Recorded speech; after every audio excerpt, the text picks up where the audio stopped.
The boy stood alone in the clearing, his wooden bokken slick with sweat.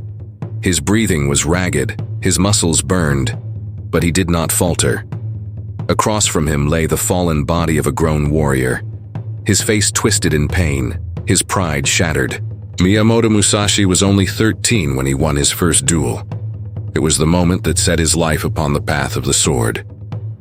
Born in the harsh lands of Harima province, Mushashi was raised by his uncle, who taught him the ways of discipline and combat. But the fire in Musashi's heart could not be contained by mere lessons. He craved battle, craved the test of his skill. So he set out on his own, wandering the roads of Japan in search of strength. For years, Mushashi challenged the finest swordsmen he could find.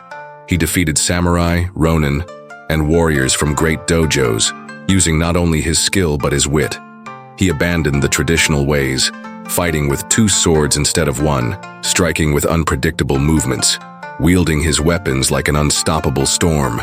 His most famous duel came when he faced Sasaki Kojiro, the demon of the West, a master swordsman known for his deadly swift swallow cut.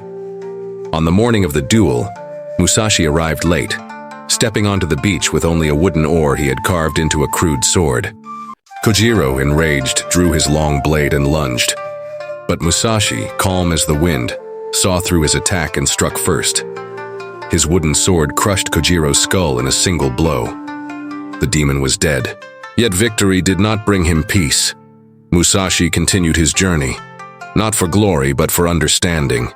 He sought wisdom in art, in philosophy, in nature. He meditated in caves, studied the flow of water, the flight of birds. The sword was not just a weapon, it was a path to enlightenment. In his later years, Mushashi wrote The Book of 5 Rings, a masterpiece of strategy and philosophy, sharing the secrets of combat and life itself. He had become more than a warrior. He had become a legend, and as he lay on his deathbed, his swords resting beside him, Mushashi smiled. He had lived by the blade, but he had mastered something greater, himself.